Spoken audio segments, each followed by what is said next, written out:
Hello friends, welcome back to my channel Karthik Telugu news. Friends, ఇవాళ ఈపీఎఫ్కి సంబంధించి ఒక ఇంపార్టెంట్ అప్డేట్ న్యూస్ అయితే రావడం జరిగింది. దీని గురించి మరిన్ని విషయాలు ఈ వీడియోలో తెలుసుకుందాం.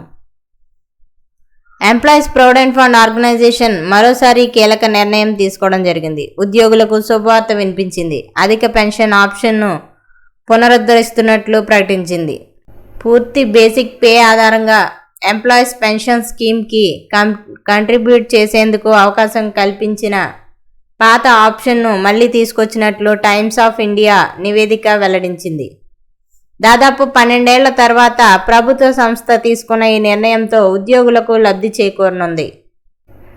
అయితే అది పరిమిత సెక్షన్ సబ్స్క్రైబర్లకు మాత్రమే ఉంటుందని, గతంలో హయ్యర్ పెన్షన్ కంట్రిబ్యూషన్స్ ఎంచుకున్న వారికే వర్తిస్తుందని వెల్లడించారు. 2014 సెప్టెంబర్లో ప్రొవిడెంట్ ఫండ్ సంస్థ పెన్షన్ వేతనంపై పరిమితి విధించినప్పటి నుంచి చాలా కాలంగా ఉన్న గందరగోళం నేపథ్యంలో ఈపీఎఫ్ఓ ఈ నిర్ణయం తీసుకున్నట్లు నివేదిక పేర్కొంది.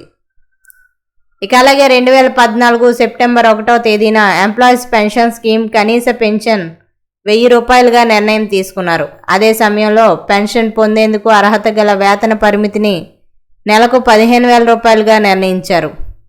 బేసిక్ శాలరీ ప్లస్ డిఏ కలిపి గరిష్టంగా ₹15,000 వరకు మాత్రమే ఈపీఎస్లో కంట్రిబ్యూట్ చేసి పెన్షన్ పొందేందుకు అర్హత ఉంటుంది. ఇక దీంతో నెలవారీ గరిష్ట పెన్షన్ ₹7,500 మాత్రమే లభించనుంది. అలాగే కొత్తగా ఉద్యోగంలో చేరిన వారు బేసిక్ శాలరీ డిఏ ₹15,000 పైన ఉంటే వారు తమ పూర్తి బేసిక్ పే ఆధారంగా పెన్షన్ పొందేందుకు అవకాశం ఉండదు. ఇక దీంతో వారు అధిక పెన్షన్ పొందలేకపోతున్నారు. టైమ్స్ ఆఫ్ ఇండియా రిపోర్ట్ ప్రకారం ఉద్యోగులు తమ పూర్తి బేసిక్ శాలరీ డిఏ ఆధారంగా అధిక పెన్షన్ కోసం కంట్రిబ్యూట్ చేసే గతంలోని ఆప్షన్ పునరుద్ధరిస్తున్నట్లు కేంద్ర ప్రభుత్వం క్లారిటీ ఇచ్చింది.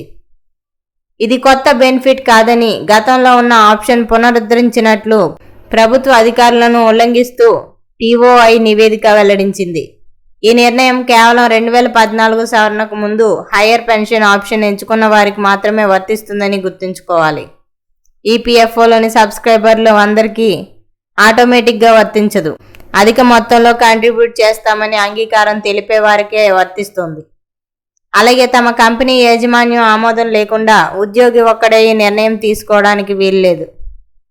సో ఫ్రెండ్స్, ఇది అప్డేట్ న్యూస్. మరిన్ని అప్డేట్స్ కోసం ఛానల్ సబ్స్క్రైబ్ చేసుకోండి ఫ్రెండ్స్. అలాగే పక్కన ఉన్న బెల్ ఐకాన్ క్లిక్ చేసి వీలైతే ఛానల్కు లైక్ అయితే చేయండి. Thank you friends. Thanks for watching this video.